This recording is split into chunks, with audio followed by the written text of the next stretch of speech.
आइए स्टूडेंट हम electronegativity discuss करते हैं। तो इसकी डेफिनेशन देखें। Tendency of an atom to attract the shared pair of electron.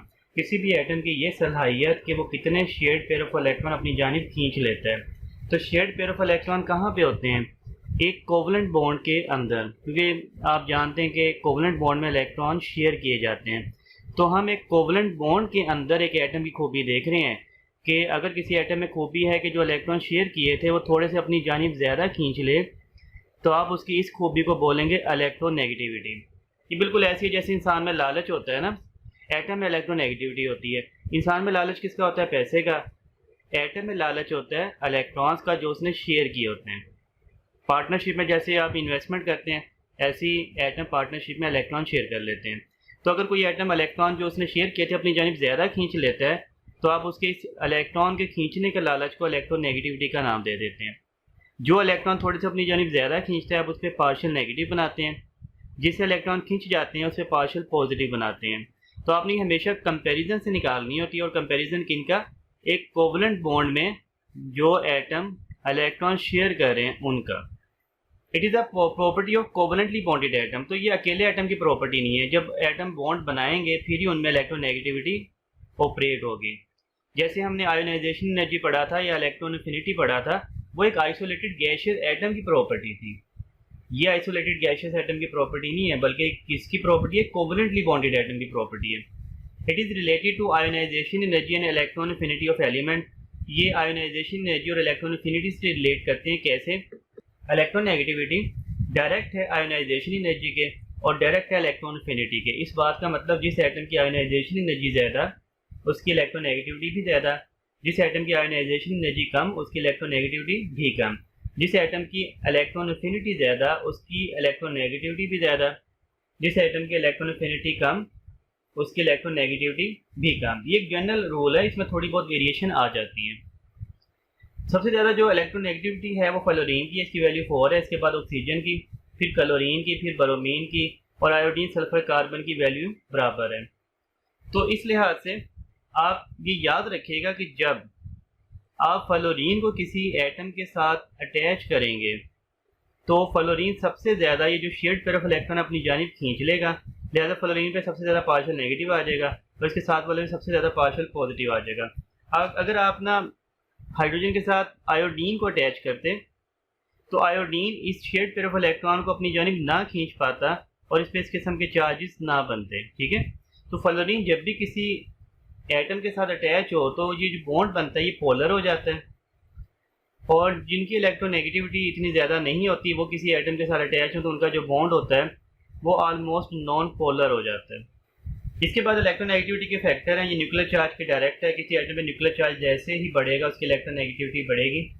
Atomic size के इन्वर्स है। एटॉमिक साइज ज़्यादा होगा इलेक्ट्रोनेगेटिविटी कम, एटॉमिक साइज कम होगा इलेक्ट्रोनेगेटिविटी ज़्यादा। इसी लिहाज से ये जो इलेक्ट्रोनेगेटिविटी है इसका हम ये ट्रेंड पढ़ेंगे ग्रुप में और पीरियड में।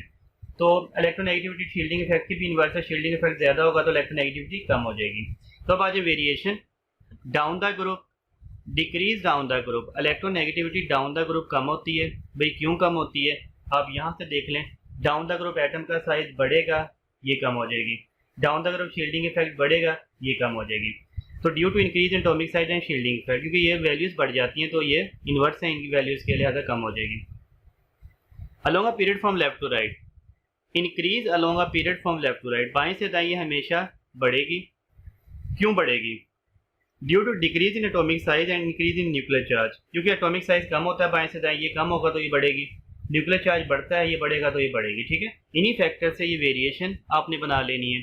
दिलचस्प चीज़ ये है कि ये बिल्कुल सेम वेरिएशन है जो आपने आयोनाइजेशन एनर्जी और इलेक्ट्रॉन एफिनिटी की याद की हुई है। आपने फर्स्ट ईयर में ना ionisation energy electron affinity detail में पढ़ा है। वो सेकंड ईयर में दोबारा इस चैप्टर में मौजूद ज़रूर है, लेकिन हमने वो फर्स्ट ईयर वाला ही पढ़ना है। आपने उसी को याद करना है और उसकी जो वेरिएशन थी वही बिल्कुल सेम इसी की है। उसके जो फैक्टर थे बिल्कुल सेम इसी के फैक्टर हैं। ठीक है, तो आपके लिए नहायत आसान हो जाएगा। स्टूडेंट, जो इलेक्ट्रोनेगेटिविटी डिफरेंस होता है बिटवीन टू बॉन्डेड एटम, ये डायरेक्ट होता है उस केमिकल की पोलैरिटी के और ये डायरेक्ट होता है डाइपोल मोमेंट के। अगर इलेक्ट्रोनेगेटिविटी डिफरेंस ज़्यादा बनेगा, पोलर भी कंपाउंड ज़्यादा होगा और उसका डाइपोल मोमेंट भी ज़्यादा होगा। मैंने आपको अभी एग्जांपल दी थी HF की। HF में इलेक्ट्रोनेगेटिविटी डिफरेंस हाइड्रोजन और फ्लोरीन में बहुत ज़्यादा है, जिसमें पार्शियल नेगेटिव आ जाता है, इसमें पार्शियल पॉजिटिव आ जाता है और ये केमिकल पोलर बन गया। तो इलेक्ट्रोनेगेटिविटी डिफरेंस ज़्यादा, पोलैरिटी आ जाएगी और डाइपोल मूवमेंट भी ज़्यादा हो जाएगा। If electronegativity difference is zero, दो बॉन्डेड एटम के दरमियान इलेक्ट्रोनेगेटिविटी डिफरेंस जीरो होगा तो वो नॉन पोलर होगा। इसी लिहाज से जो भी एक जैसे एटमों से मिलकर बनते हैं ये तमाम केमिकल नॉन पोलर होते हैं। इस लिहाज से Cl के साथ मिल गया, Br के साथ मिल गया, ये तमाम केमिकल नॉन पोलर हैं। और अगर ये नॉन जीरो का इलेक्ट्रोनेगेटिविटी डिफरेंस तो केमिकल पोलर होता है, जैसे मैंने आपको HF की मिसाल दी। जितना ज़्यादा डिफरेंस बढ़ेगा उतनी ज़्यादा पोलैरिटी आएगी और उतना ज़्यादा ही डाइपोल मूवमेंट बना करेगा। आइए स्टूडेंट ऑक्सीडेशन स्टेट हम डिस्कस करते हैं। तो इसकी डेफिनेशन है, it is the apparent charge on an atom और एलिमेंट और आइन इन अ कंपाउंड। किसी भी केमिकल में मौजूद एटम पर, किसी मॉलिक्यूल पर जो चार्ज होता है विद अ साइन, ये उसका ऑक्सीडेशन नंबर कहलाता है। इसे आइनिक कंपाउंड में मेजर करने का और मेथड है, कोवलेंट कंपाउंड में मेजर करने का और मेथड है, और फ्री एलिमेंट में और है। आइनिक कंपाउंड में इसे मेजर किया जाता है नंबर ऑफ इलेक्ट्रॉन लूज और गेन। फॉर एग्जांपल NaCl में सोडियम एक इलेक्ट्रॉन लूज करता है नंबर ऑफ इलेक्ट्रॉन के मुताबिक +1 सोडियम की। क्लोरीन एक इलेक्ट्रॉन गेन करता है तो Cl की -1। फॉर एग्जांपल आपके पास होता है MgCl2। MgCl2 में मैग्नीशियम इलेक्ट्रॉन देता है 2, तो मैग्नीशियम की 2+ एक इलेक्ट्रॉन गेन करता है क्लोरीन, तो कि -1। यह नंबर ऑफ इलेक्ट्रॉन लूज और गेन, ठीक है। जो इलेक्ट्रॉन देगा उस पर पॉजिटिव आएगा, जो इलेक्ट्रॉन गेन करेगा उस पर नेगेटिव। कोवलेंट कंपाउंड में आप इसे मेजर करते हैं डिफरेंस इन इलेक्ट्रोनेगेटिविटी की बुनियाद पर। फॉर एग्जांपल SnCl4 है, आपने देखा यहाँ पे Cl कितने इलेक्ट्रॉन शेयर कर रहा है, एक Cl एक इलेक्ट्रॉन शेयर कर रहा है, आप इसे 1 नेगेटिव कहेंगे क्योंकि Cl ज़्यादा इलेक्ट्रॉन नेगेटिव होता है Sn के मुकाबले में। यहाँ भी एक Cl एक इलेक्ट्रॉन शेयर कर रहा है 1 नेगेटिव, यहाँ भी एक Cl एक इलेक्ट्रॉन शेयर कर रहा है 1 नेगेटिव, यहाँ भी एक Cl एक इलेक्ट्रॉन शेयर कर रहा है 1 नेगेटिव। आप Sn को यहाँ पे 4+ कहेंगे। तो आपने डिफरेंस इन इलेक्ट्रोनेगेटिविटी की बुनियाद पर जिसकी इलेक्ट्रोनेगेटिविटी ज़्यादा है उसे नेगेटिव का नंबर देना है, और जिसकी इलेक्ट्रोनेगेटिविटी कम है उसे पॉजिटिव का नंबर देना है। फ्री एलिमेंट की ये हमेशा जीरो होती है, तो जितने भी फ्री एलिमेंट हैं, खासकर ये जो 8वां ग्रुप है, इसके तमाम एलिमेंट फ्री स्टेट में एग्जिस्ट करते हैं।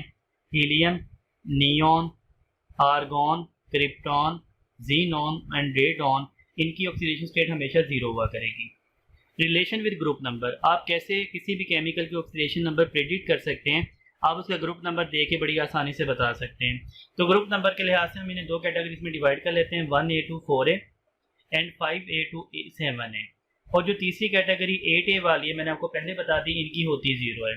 तो 1A से 4A कोई भी एलिमेंट आ जाए उसका ग्रुप नंबर ही उसकी ऑक्सीडेशन नंबर हुआ करेगा। फॉर एग्जांपल ये पहले ग्रुप के element lithium, sodium, potassium, rubidium and caesium, तो इनका ऑक्सीडेशन नंबर क्या होगा, तमाम का 1+ होगा। ये चौथे ग्रुप के element carbon, silicon, germanium, tin and lead, तो इन तमाम का ऑक्सीडेशन नंबर क्या होगा, तमाम का 4+ होगा। तो जो भी इनका ग्रुप नंबर होगा एलिमेंट का, वही इनका ऑक्सीडेशन नंबर हुआ करेगा। तीसरे ग्रुप के एलिमेंट बना लें, boron, aluminium, gallium, indium and thallium, इन तमाम का ऑक्सीडेशन नंबर क्या होगा, जो इनका ग्रुप नंबर है 3।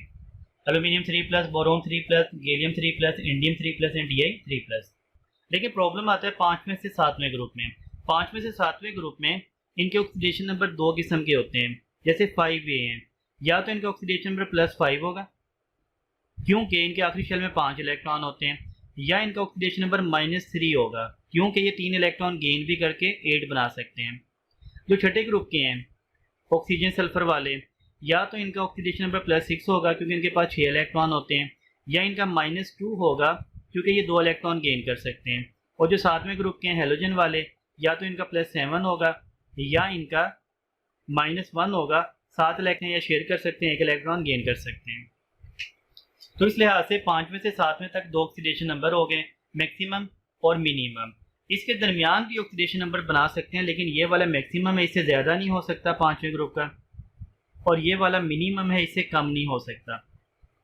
छठे ग्रुप का मैक्सिमम +6 हो सकता है, मिनिमम -2, और 7वें ग्रुप का मैक्सिमम +7, मिनिमम -1। इसके दरमियान भी हो सकते हैं, लेकिन आपने मैक्सिमम और मिनिमम की वैल्यू लाजमी याद करनी है, क्योंकि मैं आपको इससे एक कॉन्सेप्ट सिखाने जा रहा हूँ ऑक्सीडाइजिंग और रिड्यूसिंग एजेंट का। पहले हम देख लेते हैं ट्रांजिशन एलिमेंट। ट्रांजिशन एलिमेंट में वही बात है, ग्रुप नंबर से ही आप ऑक्सीडेशन नंबर बताते हैं। जैसे कॉपर पहले ग्रुप का 1B का, इसका ऑक्सीडेशन नंबर 1 होता है। जिंक सेकंड पी का है, बी का है, इसका सेकंड होता है। वेनेडियम 5B का है, इसका 5 होता है। क्रोमियम 6B का है, इसका 6 होता है। मैग्नीज 7B का है, इसका 7 होता है। लेकिन इनके ऑक्सीडेशन नंबर में बहुत वेरिएशन होती हैं। ये हम वहीं पे जाके डिस्कस करेंगे ट्रांजिशन एलिमेंट वाले चैप्टर में। देखें, मैं ना अब आपको ना ये ऑक्सीडेशन नंबर से ऑक्सीडाइजिंग या रिड्यूसिंग एजेंट के कॉन्सेप्ट देने जा रहा हूँ। पांचवा ग्रुप मैंने लिखा nitrogen, phosphorus, arsenic, antimony and bismuth. छठा ग्रुप लिखा oxygen, sulphur, selenium, tellurium and polonium. और सातवां ग्रुप लिख लेते हैं, ये कौन सा होगा? Fluorine, chlorine, bromine and iodine. आपको पता है कि पांचवें ग्रुप की मैक्सिमम ऑक्सीडेशन स्टेट क्या हो सकती है? +5, क्योंकि 5 इलेक्ट्रॉन दे सकता है। और मिनिमम क्या हो सकती है? -3, क्योंकि 3 इलेक्ट्रॉन गेन कर सकता है। छठे ग्रुप की +6, क्योंकि 6 इलेक्ट्रॉन दे सकता है, इनके आखिरी शेल में 6 इलेक्ट्रॉन होते हैं। और -2, 2 इलेक्ट्रॉन गेन कर सकता है। इसकी +7 या -1। इस लिहाज से हम बनाते हैं, ये हमारे पास केमिकल है H2SO4। देखें, मैंने बनाया H2SO4 और H2SO4 में क्या है? सल्फर की ऑक्सीडेशन नंबर +6 है। तो +6 इसका मैक्सिमम ऑक्सीडेशन नंबर होता है सल्फर का, क्योंकि छठे ग्रुप का है ना, इनका मैक्सिमम +6 होता है। तो ये +6 से ज़्यादा तो अब नहीं बना सकता। अबव +6 ये पॉसिबल नहीं है कि जाए। हाँ, ये +6 से नीचे आ सकता है,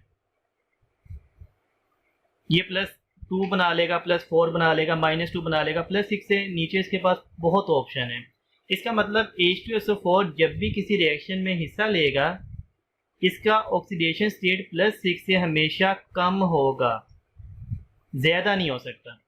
तो +6 से कम होगा, इसका मतलब इसकी क्या होगी? पावर की कमी क्या कहलाती है? रिडक्शन होगी।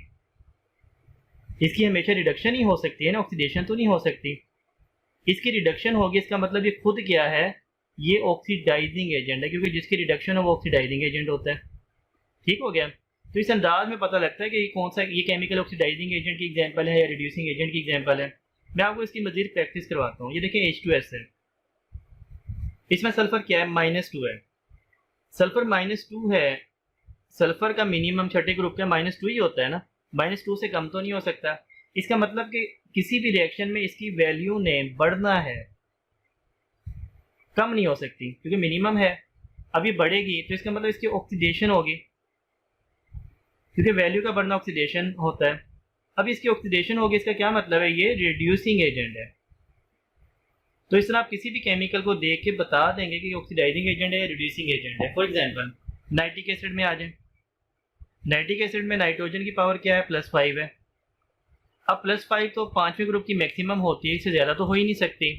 इसका मतलब है कि +5 से वैल्यू कम होनी है, बढ़ नहीं सकती, कम होनी है। रिएक्शन में कोई रिएक्शन हो, पावर कम होनी है। और कम होना क्या होता है? रिडक्शन। और जिसकी रिडक्शन हो क्या होता है? Oxidising agent. इसका मतलब नाइट्रिक एसिड हमेशा ऑक्सीडाइजिंग एजेंट ही बना करेगा। HI में आ जाए या HCl में आ जाए, आयोडीन की पावर कितनी है? -1। तो -1 तो मिनिमम होती है ना, इसका मतलब है -1 से कम तो नहीं हो सकती। ये जो मर्जी रिएक्शन दे, -1 से वैल्यू बढ़नी है। और जब -1 से वैल्यू बढ़नी है तो इसकी क्या होनी है? ऑक्सीडेशन। और जिसकी ऑक्सीडेशन हो क्या होता है? वो रिड्यूसिंग एजेंट होता है। इसका मतलब HI ने हमेशा क्या बनना है? इसने हमेशा रिड्यूसिंग एजेंट बनना है। आई बात समझ? तो किसी केमिकल को देख के आपको कैसे पता चलेगा कि ये ऑक्सीडाइजिंग एजेंट है, ये रिड्यूसिंग एजेंट है, या ये दोनों किस्म का बिहेव कर सकता है? मैं आपको एग्जांपल देता हूँ। देखें, HNO2 है, इसमें नाइट्रोजन की पावर आप निकालेंगे ना, +3 बनेगी। अच्छा, +3 है, इसका मतलब है नाइट्रोजन तो +5 भी बनाता है ना, पांचवें ग्रुप का है, और नाइट्रोजन -3 भी बनाता है। तो ये मैक्सिमम भी नहीं है, मिनिमम भी नहीं है। इसका मतलब ये +3 से +5 भी हो सकती है। एक ऑप्शन तो ये है। इसकी ऑक्सीडेशन भी हो सकती है, और ये +3 से माइनस में भी जा सकती है। तो इसका मतलब ये ऑक्सीडेशन भी कर सकता है, रिडक्शन भी कर सकता है। ये बोथ है, ये ऑक्सीडाइजिंग एजेंट भी बन सकता है और रिड्यूसिंग एजेंट भी बन सकता है। आई बात समझ? कोई और केमिकल जो फेमस है, SO2 देख लें। SO2 में सल्फर की वैल्यू क्या है? +4 है।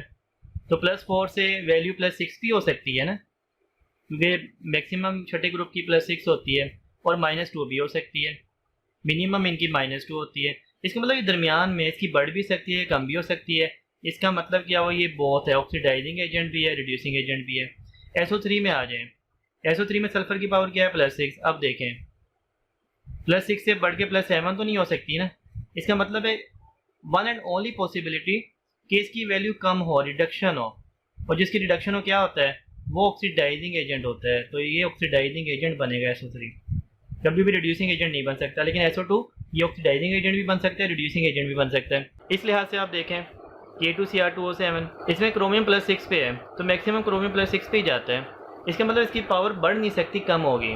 तो कम होना क्या होता है, इसकी रिडक्शन होगी। और रिडक्शन किसकी होती है, ऑक्सीडाइजिंग एजेंट की। इट मीन्स कि ये ऑक्सीडाइजिंग एजेंट है। आप ये हमेशा यूज़ करते हैं ना K2Cr2O7, आप KMnO4 में आ जाएँ।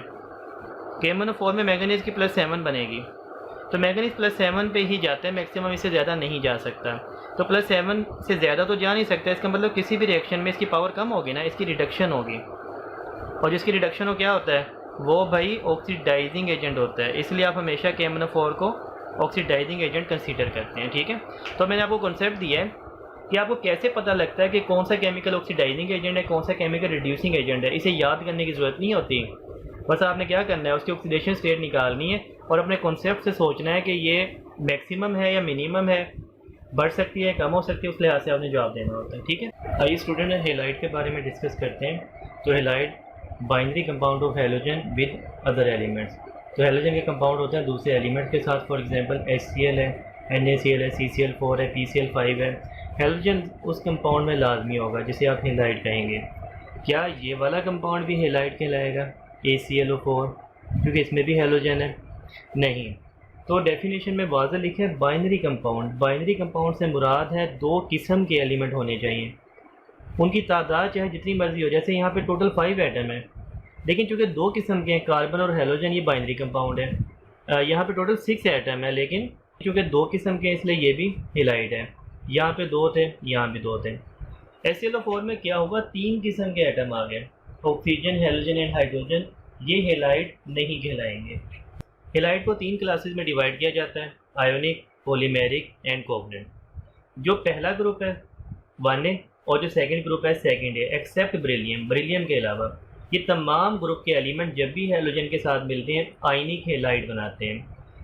1A और 2A में से 1A वाले स्ट्रॉन्ग आयनिक हेलाइड बनाएंगे और 2A वाले थोड़े से वीक बनाएंगे, ठीक है। ये तो मैंने आपको 1A और 2A ग्रुप की बात बता दी। अब मैं बात बता दूं हेलोजन्स की। अब हेलोजन के लिहाज से अगर आप देखें तो फ्लोराइड वाले सबसे स्ट्रॉन्ग आयनिक हेलाइड होंगे, फिर क्लोराइड, फिर ब्रोमाइड, फिर आयोडाइड। क्योंकि आयनिक हेलाइड की जो स्ट्रेंथ है ना या बॉन्डिंग है, डिपेंड ऑन इलेक्ट्रोनेगेटिविटी डिफरेंस। वो इलेक्ट्रोनेगेटिविटी पे डिपेंड करती है। फ्लोरीन की सबसे ज़्यादा इलेक्ट्रोनेगेटिविटी है, लिहाजा फ्लोरीन जब भी किसी के साथ अटैच होगा स्ट्रॉन्ग आयनिक हेलाइड बनाएगा, फिर क्लोराइड, फिर ब्रोमाइड, फिर आयोडाइड। आयनिक हेलाइड में वो तमाम खूबियाँ होती हैं जो आयनिक कंपाउंड में होती हैं। High melting and boiling point, 3 dimensional lattices या क्रिस्टल की शक्ल में पाए जाते हैं जो कि आयन से बना होते हैं। जैसे आपने स्ट्रक्चर ऑफ NaCl पढ़ा था फर्स्ट ईयर में, वो 3 डायमेंशनल लेटिसेस थे और वो आयन से मिलकर बना था। इसके अलावा ये मोल्टन स्टेट में या एक्वस सोल्यूशन में अच्छे कंडक्टर होंगे, लेकिन सॉलिड स्टेट में कंडक्टर नहीं होंगे। पॉलीमेरिक हेलाइड, ये लेस इलेक्ट्रो पॉजिटिव एलिमेंट जो होते हैं, खासकर ये 3 एग्जांपल आपने लाजमी याद करनी है बुक में, बेरिलियम है, गैलियम है और एल्यूमिनियम है।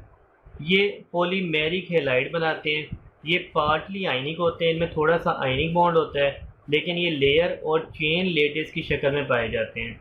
तो बहुत सारे एटम आपस में मिलकर एक चेन बना लेते हैं या बहुत सारे एटम आपस में मिलकर लेयर बनाते हैं। फॉर एग्जांपल एल्यूमिनियम जब क्लोरीन के साथ मिलकर AlCl3 बनाएगा तो वो पॉलीमेरिक हेलाइड है। अब AlCl3 में क्या होता है, एल्यूमिनियम सेंटर में और इसके साथ Cl ऐसे अटैच होना शुरू हो जाते हैं और ऐसे एल्यूमिनियम सेंटर में Cl ऐसे अटैच हो जाते हैं। हर एल्यूमिनियम के साथ 4 Cl होंगे, लेकिन जब आप टोटल काउंट करके एम्पिरिकल फार्मूला बनाएंगे तो AlCl3 बनेगा। तो ऐसे ना ये ब्रिज लाइक स्ट्रक्चर बन गया जिसमें एल्यूमिनियम सेंटर में फिर Cl, फिर एल्यूमिनियम, फिर Cl। कोवलेंट हेलाइड आप 2 कैटेगरीज में डिवाइड कर सकते हैं, एक तो मोर पोलर होंगे, एक लेस पोलर होंगे। क्योंकि ना जब आप एक गिवन पीरियड बनाते हैं, जैसे मैं बना लेता हूँ 3rd पीरियड, तो ये जो पहले 2 ग्रुप हैं, 3rd पीरियड में आप जाएँ तो ये 1A का एलिमेंट है, ये 2A का एलिमेंट है। इन्होंने तो बनाने ही आयनिक हेलाइड है। फिर ये आ गया, इसने बनाने हैं पॉलीमेरिक। इसके बाद ये 4th ग्रुप से स्टार्ट होगा कोवलेंट हेलाइड बनने का अमल और ये 6th ग्रुप तक जाएगा। तो जब 4th ग्रुप के एलिमेंट हेलोजन के साथ मिलेगा तो यहाँ पे देखें डिफरेंस आ गया ना, सिलिकॉन और क्लोरीन दूर दूर हैं, लिहाजा इनकी इलेक्ट्रोनेगेटिविटी में भी फ़र्क होगा और इसी लिहाज से जब भी चौथे ग्रुप के एलिमेंट क्लोरीन के साथ मिलेगा, इसका जो हेलाइड बनेगा वो पोलर होगा, मोर पोलर, जैसे carbon, silicon, germanium, tin and lead. चौथे ग्रुप के एलिमेंट क्लोरीन के साथ मिले या किसी और हैलोजन के साथ मिले तो मोर पोलर है। लेकिन जब पांचवें ग्रुप का एलिमेंट मिलेगा क्लोरीन के साथ, तो अब देखें इनमें इलेक्ट्रोनेगेटिविटी का डिफरेंस कम हो जाएगा। और जब छठे ग्रुप का एलिमेंट क्लोरीन या हैलोजन के साथ मिलेगा तो इलेक्ट्रोनेगेटिविटी का डिफरेंस मजीद कम हो जाएगा, क्योंकि साथ वाले ग्रुप आ गए ना। लिहाजा जब भी ये हैलोजन के साथ मिलते हैं तो ये लेस पोलर होते हैं। थोड़ी बहुत पोलैरिटी रहेगी, क्योंकि नॉन पोलर तो उस वक्त होते हैं ना जब सेम एलिमेंट होते हैं, जैसे क्लोरीन क्लोरीन के साथ, तो ये लेस पोलर हो जाते हैं। जैसे सल्फर का क्लोरीन के साथ मिलकर H2Cl2 बनाना, छठे ग्रुप का सिलीनियम का मिलना, टेलोरियम का मिलना, और ऐसे पांचवें ग्रुप का PCl3, AsHCl3, SpCl3, BiCl3। पांचवें ग्रुप के जब भी एलिमेंट हैलोजन के साथ मिले, छठे ग्रुप के जब भी एलिमेंट हैलोजन के साथ मिले तो इनके जो हेलाइड होंगे लेस पोलर होंगे। चौथे ग्रुप के जब भी मिलेंगे इनके मोर पोलर होंगे। लेकिन ये तमाम के तमाम हेलाइड हैं कोवलेंट हेलाइड ही, ठीक है। कोवलेंट हेलाइड में कौन सी खूबियाँ होती हैं? कोवलेंट हेलाइड में चूंकि weak van der Waals forces होती हैं, वैसे तो इनमें ना एटम के दरमियान कोवलेंट बॉन्ड होता है, लेकिन हम बात करें कंपाउंड मॉलिक्यूल्स के दरमियान, जैसे CCl4 है, ये CCl4 दूसरे के साथ अटैच होगा, ये CCl4 तीसरे के साथ अटैच होगा, ये CCl4 चौथे के साथ अटैच होगा। तो जब मॉलिक्यूल के दरमियान फोर्स की बात करेंगे तो दे है weak van der Waals forces, weak forces होती हैं। इस लिहाज से ये गैस की शक्ल में, लिक्विड या लो मेल्टिंग सॉलिड की शक्ल में पाए जाते हैं। अगर सॉलिड होंगे भी तो आसानी से मेल्ट हो जाएंगे। तो इनमें जो फोर्स होती है ना वॉन डेर वाल फोर्सेज, ये साइज पे डिपेंड किया करती हैं। तो depend upon size and polarisability of the halogen. तो इस लिहाज से आप जानते हैं आयोडीन का साइज सबसे बड़ा होता है हैलोजन में, फिर ब्रोमीन, फिर क्लोरीन। तो कोवलेंट हेलाइड में आयोडीन के जो हेलाइड होंगे इनके मेल्टिंग एंड बॉइलिंग पॉइंट सबसे ज़्यादा होंगे, फिर ब्रोमीन के, फिर क्लोरीन के, क्योंकि आयोडीन का साइज बहुत बड़ा है और ये जो वॉन डेर वाल फोर्सेज हैं ये साइज और पोलराइजेबिलिटी पर ही डिपेंड करती हैं। इसके बाद नेक्स्ट केस देखें, same metal with different halogen. अगर आप मेटल को सेम रखें और हैलोजन को चेंज करें, जैसे AlF3 है और AlI3, हमने एल्यूमिनियम को रखा और यहाँ फ्लोरीन लगा दिए, यहाँ पे आयोडीन लगा दिए। जब आप हैलोजन फ्लोरीन यूज़ करेंगे तो ये हमेशा आयनी कंपाउंड बनाया करेंगे। ये AlF3 प्योरली आयनी कंपाउंड है, इसका मेल्टिंग पॉइंट है 1290 डिग्री और ये अच्छा कंडक्टर है। आपने यहाँ पे आयोडीन लगाई, AlI3 कोवलेंट कंपाउंड है, इसका मेल्टिंग पॉइंट देखें कितना कम हो गया, 198 डिग्री, इसका था 1290 डिग्री, 1000 का फ़र्क आ गया तकरीबन, और ये नॉन कंडक्टर होता है, ठीक है। तो फ्लोरीन वाले हमेशा आयनी, आयोडीन वाले हमेशा कोवलेंट। अगर आप same metal and same halogen रखें, दूसरा केस ये है कि मेटल भी सेम रखें, हैलोजन भी सेम रखें, जैसे PbCl2 है, PbCl4 है, तो PbCl2 है आयोनिक और PbCl4 है कोवलेंट। अब आपने मेटल की ऑक्सीडेशन स्टेट से अंदाज़ा लगाना है। कम ऑक्सीडेशन स्टेट वाली मेटल के कंपाउंड आयनिक होंगे और ज़्यादा ऑक्सीडेशन स्टेट वाली मेटल के कंपाउंड कोवलेंट होंगे। इसकी वजह, जिस मेटल का चार्ज ज़्यादा हो जाता है उसमें हाई पोलराइजिंग पावर आती है। पोलराइजिंग पावर कहते हैं एबिलिटी टू शेयर इलेक्ट्रॉन, ठीक है। तो Pb4+ में हाई पोलराइजिंग पावर है, इसका मतलब इलेक्ट्रॉन शेयर करेगा और इसी लिहाज से कोवलेंट कंपाउंड बनाएगा। Pb2+ में लेस पोलराइजिंग पावर है, इसका मतलब इलेक्ट्रॉन शेयर नहीं करेगा बल्कि डोनेट कर देगा, इसलिए आयनी कंपाउंड बनाएगा। आइए स्टूडेंट अब ऑक्साइड डिस्कस करते हैं। तो ऑक्साइड है binary compound of oxygen with other elements. तो ऑलमोस्ट पीरियोडिक टेबल के तमाम एलिमेंट ऑक्सीजन के साथ मिलकर ऑक्साइड बनाते हैं। ऑक्साइड में वही बात कि आप जब भी एग्जांपल बनाएंगे, फॉर एग्जांपल CO2 आपने बना लिया, ये दो किस्म के एलिमेंट होने चाहिए, एक ऑक्सीजन लाजमी हो, एक कोई और एलिमेंट हो, तादाद इनकी जितनी मर्जी हो जाए। लेकिन जब आप तीन किस्म के एलिमेंट ले आएंगे, जैसे H2SO4 है, इसमें भी ऑक्सीजन है ना, सल्फ़र भी है, हाइड्रोजन भी, तीन किस्म के एलिमेंट, ये ऑक्साइड नहीं है। तो ऑक्साइड में ज़रूरी है दो किस्म के एलिमेंट, जैसे Cl2O7 है, ये भी ऑक्साइड है, P2O5 है, ये भी ऑक्साइड है, ठीक है, दो किस्म के एलिमेंट है। लेकिन HClO4 ये ऑक्साइड नहीं है, क्योंकि इसमें तीन किस्म के एलिमेंट आ गए हैं। तो ये आपने ख्याल रखना कि ऑक्साइड कौन सा है और कौन सा नहीं है। ऑक्साइड की डिफरेंट अंदाज में क्लासिफिकेशन की जा सकती है। हमारी बुक में जो क्लासिफिकेशन है वो एसिडिक या बेसिक बिहेवियर की बुनियाद पर है, लेकिन इससे पहले हम ना इसकी क्लासिफिकेशन पढ़ेंगे on the basis of oxidation state. Oxidation state के मुताबिक ऑक्साइड को चार क्लासेस में डिवाइड किया जा सकता है, नॉर्मल ऑक्साइड, पर ऑक्साइड, सुपर ऑक्साइड और सब ऑक्साइड। ये ऑक्सीडेशन स्टेट आपने ऑक्सीजन की निकालनी है, उस बुनियाद पे आप इसे नाम देंगे। अगर किसी भी ऑक्साइड में ऑक्सीजन का ऑक्सीडेशन नंबर -2 बन रहा हो तो वो हमेशा नॉर्मल ऑक्साइड होगा, और 99% ऑक्साइड नॉर्मल ही होते हैं। जैसे H2O है, -2 है ऑक्सीजन का नंबर, Na2O है, Li2O है। किसी भी ऑक्साइड में आप वैल्यू निकालें -2 बन रही है, इट मीन्स कि वो नॉर्मल ऑक्साइड है। अगर किसी ऑक्साइड में ऑक्सीजन का ऑक्सीडेशन नंबर -1 बन रहा हो तो वो पर ऑक्साइड होगा। इसकी बेस्ट एग्जांपल होती है हाइड्रोजन पर ऑक्साइड H2O2। आप इसमें ऑक्सीजन का नंबर निकालेंगे तो -1 बनेगा। Na2O2 सोडियम पर ऑक्साइड होता है, इसमें भी ऑक्सीजन -1 पे आएगा। सुपर ऑक्साइड में ऑक्सीजन का ऑक्सीडेशन नंबर मज़ीद कम हो जाता है और ये -1/2 या -0.5 हो जाता है। तो इस लिहाज से ये इसकी बेस्ट एग्जांपल है KO2 पोटाशियम सुपर ऑक्साइड, या RbO2 रुबीडियम सुपर ऑक्साइड है, CSO2 सीजियम सुपर ऑक्साइड है। इसके अलावा अगर -2, -1, -1/2 के अलावा ऑक्सीजन का कोई भी ऑक्सीडेशन नंबर बन रहा हो तो सब ऑक्साइड कहलाएगा। ये बहुत कम एग्जिस्ट करते हैं। इसकी बेस्ट एग्जांपल कार्बन सब ऑक्साइड है जिसका फार्मूला होता है C3O2। तो इस लिहाज से हमने 4 कैटेगरीज बना ली, नॉर्मल ऑक्साइड, पर ऑक्साइड, सुपर ऑक्साइड एंड सब ऑक्साइड। अब आ जाए जी कैटेगरीज एसिडिक या बेसिक बिहेवियर की बुनियाद पर आप 3 कैटेगरीज में ऑक्साइड को डिवाइड करते हैं, बेसिक, एम्फोटेरिक, एसिडिक।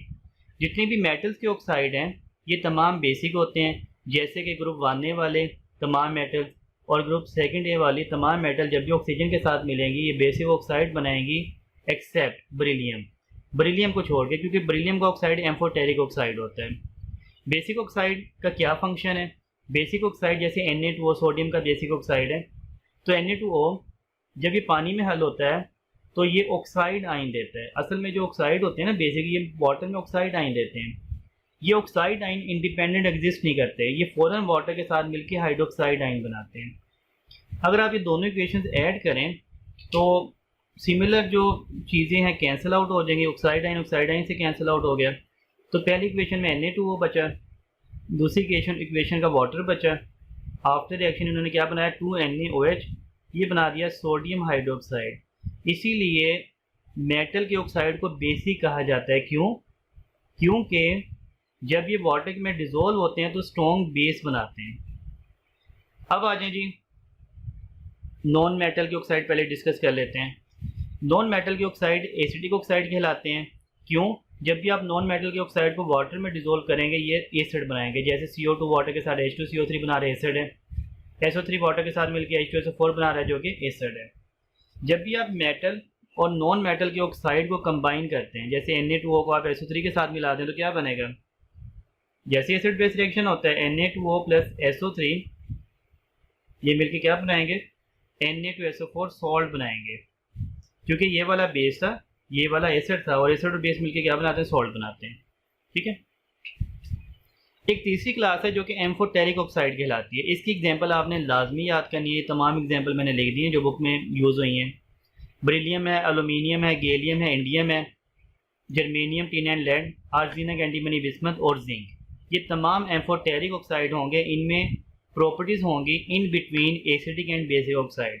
ये एसिड के साथ भी रिएक्शन कर सकते हैं इनके ऑक्साइड, और बेस के साथ भी रिएक्शन कर सकते हैं। आपने एग्जांपल याद कैसे करनी है, 2A में तो एक बरीलियम ही है, ये आपको याद हो जाएगा। जब आप 3rd ग्रुप बनाते हैं ना, और 4A बनाते हैं और 5A बनाते हैं, तो 3rd में होता है, हमने याद किया हुआ है, बाबर अली गिलानी इंडियन थे, boron, aluminium, gallium, indium and thallium. 4A में होता है कार से गए Sindh Punjab, carbon, silicon, germanium, tin and lead. और 5A में nitrogen, phosphorus, arsenic, antimony and bismuth. तो इस लिहाज से आपने याद करना है कि 3rd A वाले 3 एलिमेंट आपने पिक करने हैं दरमियान वाले, एलुमिनियम, गैलियम एंड इंडियम। देखें, aluminium, gallium and indium. 4A के आपने और 5A के आपने 3 एलिमेंट पिक करने लास्ट वाले, ये भी लास्ट वाले, ये भी लास्ट वाले। तो आप देख लें, germanium, tin and lead, germanium, tin and lead, arsenic, antimony and bismuth, arsenic, antimony and bismuth. ये तमाम एग्जांपल पूरी होगी। एक आपने जिंक की एग्जांपल याद रखनी है, ठीक है, तमाम एग्जाम्पल बना लेंगे। 30 के दरमियान वाले, एक ऊपर वाला छोड़ दें, एक नीचे वाला छोड़ दें। 4A और 5A के लास्ट वाले आपने पिक करने हैं। जैसे उन्होंने जिंक की एग्जाम्पल दी है, जिंक एम्फोटेरिक ऑक्साइड बनाएगा, तो जब Z1O को आप H2SO4 में मिलाते हैं तो ये एसिड बेस रिएक्शन हो जाता है। इसका Zn इसके SO4 के साथ मिलकर जिंक सल्फेट बनाता है और ये H2 इसके O के साथ मिलकर H2O वाटर बना देता है। तो इस लिहाज से आप देख लें, यहाँ पे सल्फ्यूरिक एसिड है चूँकि, तो ZnO यहाँ पे बेस का रोल अदा कर रहा है, ये बेसिक है। तो आपने देखा यहाँ पे ZnO सल्फ्यूरिक एसिड के साथ मिल रहा है और यही ZnO NaOH के साथ भी मिल जाता है वाटर की मौजूदगी में। तो ZnO + 2NaOH + वाटर Na2ZnOH4, ये कॉम्प्लेक्स एक सॉल्ट बना देता है। तो आपने देखा कि ZnO एसिड के साथ भी मिला, ZnO बेस के साथ भी मिला, तो ऐसा केमिकल जो एसिड और बेस दोनों के साथ मिल सके वो एम्फोटेरिक कहलाता है। आइए अब देखते हैं वेरिएशन प्रोडक्ट टेबल में। तो डाउन द ग्रुप हम देखते हैं क्या होगा और along the period from left to right देखेंगे क्या होगा। तो आप देखें, ये पहले ग्रुप के ऑक्साइड हैं, lithium, sodium, potassium, rubidium, caesium. ये जब ऑक्सीजन के साथ मिलकर ऑक्साइड बनाते हैं तो मैंने तमाम बना लिए। दूसरा ग्रुप है बेरिलियम, मैग्नीशियम, कैल्शियम, स्ट्रांशियम, बेरियम। जब ऑक्सीजन के साथ मिलकर ऑक्साइड बनाते हैं तो ये सारे के सारे नॉर्मल होते हैं। इनके नॉर्मल भी होते हैं, पर भी होते हैं और सुपर भी होते हैं। अब इस लिहाज से देख लें, डाउन द ग्रुप हमेशा ऑक्साइड का जो बेसिक करैक्टर है वो इंक्रीज होता है, बेसिक करैक्टर इंक्रीज। तो अब आप ऑर्डर बना सकते हैं कि नीचे वाला स्ट्रॉन्ग बेस होगा और ऊपर वाला वीक बेस होगा। तो Li2O वीक है, इसके बाद आएगा Na2O2, इसके बाद आएगा KO2, फिर आएगा RbO2 और फिर आएगा CSO2। इसी तरह आप दूसरे का बना सकते हैं BeO, फिर आएगा MgO, CaO, SRO and BaO। तो down the group basic character बढ़ता है, नीचे वाले स्ट्रॉन्ग बेस और ऊपर वाले वीक बेस। इस लिहाज से आपने दोनों ये ट्रेंड याद कर लेने हैं। इसी लिहाज से किसी भी ग्रुप में हो तो down the group basic character oxide का बड़ा करेगा। ये ज़रूरी है कि 1 सेकेंड में, तमाम ग्रुप में यही कॉन्सेप्ट है। अलोंग अ पीरियड मैंने सेकंड पीरियड बनाया, फिर मैंने थर्ड पीरियड बनाया। अलोंग अ पीरियड जब आप जाएंगे ना लेफ्ट टू राइट, आप कैसे इन्हें ऑब्जर्व करेंगे? सबसे लेफ्ट साइड वाले होंगे स्ट्रॉन्ग बेस, फिर आपको नजर आएंगे वीक बेस, फिर आपको नजर आएंगे एम्फोटेरिक, फिर आपको नजर आएंगे वीक एसिड और फिर आपको नजर आएंगे स्ट्रॉन्ग एसिड। ठीक है, तो इस लिहाज से आप कैटेगरीज बना सकते हैं कि लेफ्ट से राइट भी बेसिक करैक्टर डिक्रीज होता है। स्ट्रॉन्ग बेस से वीक बेस, एम्फोटेरिक, फिर वीक एसिड और फिर स्ट्रॉन्ग एसिड बन जाया करते हैं। और आखिरी बात, अगर आप मेटल सेम रखें तो अभी तो हम मेटल डिफरेंट से अंदाज़ा लगा लेते थे कि कौन सा स्ट्रॉन्ग बेस होगा, कौन सा स्ट्रॉन्ग एसिड होगा, लेकिन यहाँ पे तमाम में मेटल सेम है।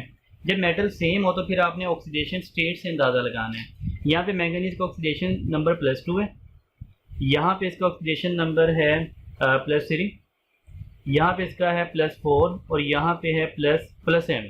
ठीक है, तो अब आप देखें, जिसमें ऑक्सीडेशन नंबर ज़्यादा है वो स्ट्रॉन्ग एसिड होगा और जिसमें कम है वीक एसिड होगा।